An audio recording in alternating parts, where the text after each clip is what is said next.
Good morning, good afternoon, good evening, whenever you're watching this. This is me, Taylor Watts from Watts Investing, and today I'll just be talking about basically a bunch of earnings released for quarter one of 2021 for lots of our companies in America, and mainly going over the Tesla earnings report as well. So first off the bat, we've got Pepsi. So their earnings are great. They've been growing their revenue 6.8% year on year since last year, and now they're at 15 bill. Beating their estimates by 280 million, which is huge. And they beat earnings per share and non-GAAP earnings per share by plenty as well, which is great. And their organic growth of 2.4 versus 1.7, so beating consensus there by about 50% as well. And we'll move on to Coca-Cola. Coca-Cola looking amazing as well, beating by 10% there, and beating by a small portion there on earnings per share, GAAP earnings per share, growing revenue 4.7% year on year, and beating expectation by 370 million, which is pretty huge. And their organic revenue growth is 6% versus flat consensus, which I assume means no growth or the same. I'm not actually sure on that. And Johnson & Johnson as well, smashing out of the park with beating it by about 24 cents, 22 cents for non-GAAP and GAAP earnings per share, and revenue growing 8% year on year, beating expectations by 280 million, which is huge. Johnson & Johnson also raised their dividend guidance, which is pretty sick as a dividend growth investor, and Johnson & Johnson being one of our bigger US holdings, so they grew their dividend per share from $1.01 to $1.06 quarterly, and that's a growth of 5% on that dividend, which is just great. Excited for that. Procter & Gamble also increased their dividend by 10%. I couldn't find the link for that, but they increased it by 10% as well, which is huge, and I think we just got paid that recently. So Procter & Gamble for quarter three, GAAP EPS by 7 cents, making it $1.26, and their revenue growth has been 5.2%, beating expectations by 150 million. And their organic growth is just above the consensus, which is good to see as well. And last but not least, before the big Tesla, we've got AT&T, surprising expectations all round and having huge revenue there. So their management change and sale of DirecTV and some of the bad past is starting to shift a wee bit, which is good for the dividend investors in AT&T with that massive 7% yield. Looking at AT&T's future with HBO Max competing with Disney and Netflix. So it's good to see that they're still doing all right, still churning through. So now we'll move on to Tesla, the big one that we like to see, as they are about 40% of our stock-weighted portfolio. And just give you the rundown, their operating cash flow minus capital expenditure, so their free cash flow is about 300 million. And I think this is lower than the 1.8 billion that we're used to seeing because of their Bitcoin purchase of about 1.5, which makes that 1.8 if you add it in there. I think that's where that's gone, not certain. And their debt and finance lease reduction of 1.2 billion, their net cash outflow related to Bitcoin, so that is stated there, and 2.2 billion decrease in their cash and cash equivalents, so they're still sitting at 17.1 billion, which is just huge. That's big pockets.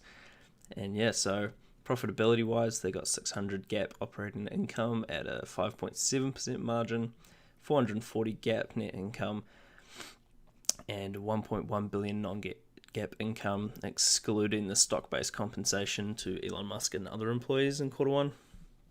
And their stock-based compensation expense is huge at 614. And I think they said that the next stock-based compensations would all be lower than this, definitely. All right, I'm back. Had a wee throat thing going on there, but we're looking good now. So we'll continue on. And so Model 3 was the best-selling premium sedan in the world. So that's huge. That's including ICE vehicles as well, internal combustion engines. And the production ramp in Model Y Shanghai is progressing really well. And they had record vehicle production and deliveries in quarter one. Then there's a lot more details there about how their average cost per vehicle has decreased from 84,000 to 38,000, and they're now profitable.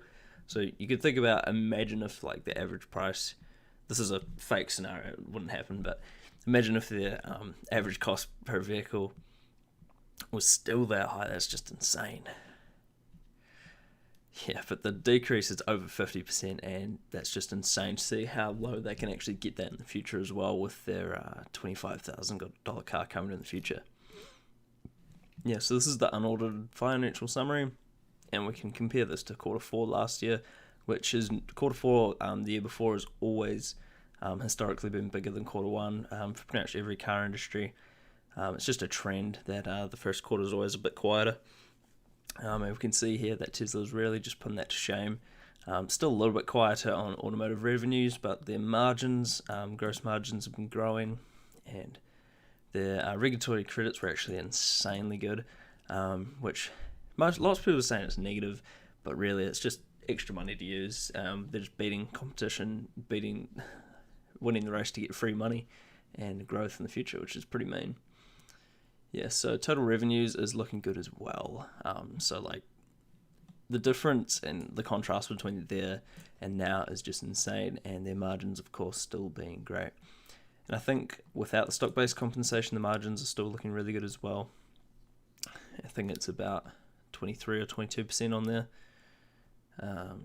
Yeah, and then there's the common stockholder stuff. Then there's the earnings per share. Seeing the growth there and there is great. I mean, if you look at the percentage year-on-year growth, there's not one that really disappoints. You got 75, 46, 82, 74, 79, 70, 110. That one just is funny as. And yeah, so there's not one percentage here that's really disappointing. Of course, it is comparing a record quarter one to just a normal quarter one. To be fair, that was probably a record back then too. But it's quite funny seeing the year-on-year growth for Tesla, and it just keeps continuing on. So yeah, the total revenue grew 74% year-on-year. It'll be really interesting seeing quarter two once Model X and Model S are back in production. That's going to be really exciting to see, actually, and seeing the changes that were made through their research and development. Yeah, so there's not much else to say apart from great news, really. Lots of people were expecting a bit better on the energy side, which I was as well. I think the earnings call has gone through today, so I have to look at that and watch some videos and see if they talked about the energy part more, and I'll talk about that in my next video probably. Yeah, so that's just repeating some of the stats they've already stated, and just talks about how they sold some of their Bitcoin. I think they sold about 275 million for 100 million profit, which is quite funny actually. It's just free money for them. Yeah, so the quarter end cash decreased to 17.1. And that talks about the cryptocurrency and the cash flow. Yeah, so you've probably all seen this before if you're following Tesla as well, and that's the production for the quarter. And this is really just sitting in a great spot, as Model S and X was nothing and they still beat the quarter. And it's really cool to see the year on year. Obviously that one's going to be negative, but the rest is 176, 140, 109, 123, and it's just really insane. And then the only negative one that's of note really is this, and that's just the inventory. So obviously they were trying to push that record quarter, so they would have delivered, trying to get those deliveries up, so they would have pushed some of that inventory out and done it more efficiently, which is good news really. Yeah, anything else? So supercharging stations increased and the connections increased 40% year on year, which is pretty sick. And then we're just looking at vehicle capacity, and that's basically just saying that the competition, that everyone relates Tesla's competition just to electric vehicles, but really they're taking out all these other markets as well, and there is more, hence the other premium brands and other non-premium. So their competitors there, it says 98% internal combustion engine, and that's just amazing to see. Here it also shows how the Tesla Model 3 has breached the premium market and become the top seller. And then it shows the global premium vehicle sales increasing as well. Then we've got the energy storage here, having kind of just a business cycle, and it's currently on the high. That's awesome to see. Anything else of note? I think there's some photos that are pretty cool to look at actually. The Giga Berlin showing incredible changes since the last time I've seen it. It's probably doubled in size since I last saw it, and just seeing the amount of land that they're going to capitalize on to make this Cybertruck and Semi factory is just insane, and how they're going to cover this in solar panels. And this shows the Giga casting thing, which is just too much for my head to even handle. Like, I don't know what's going on there, but it's quite exciting stuff to look at all the machinery, especially in the Model Y factory here, looking at all the machines going on here, and just thinking about those videos, how they show the cars getting put together is just so cool. Yeah, and just seeing the interior of that factory as well, it's so cool just looking at how big it is. And here we got a cool shot of the prototype testing of the Semi, and that's so clean. Yeah, so now we've got some cool visual metrics to look at, of quarterly vehicle deliveries going up, cash flow changes, and here you can see the difference between the red and blue of operating and free. You can see that big difference there that's normally not there, and I think that is the Bitcoin purchase there, which is cool as knowing that they're making money off that. And then we've got the net income one, so they've had a positive net income since Q3 2019, and they've even had 2 back here as well. So most of these quarters, 75% of them, are looking great. Yeah, and then there's just looking at these ones now, and this is just such a cool thing to look at actually. Seeing the trailing 12 months and just seeing that growth.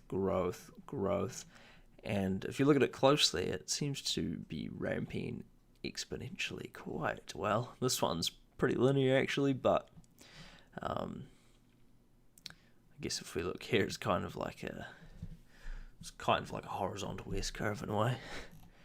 Yeah, so then there's the financial statements, which are really just a glorified perspective of the things I've already looked at.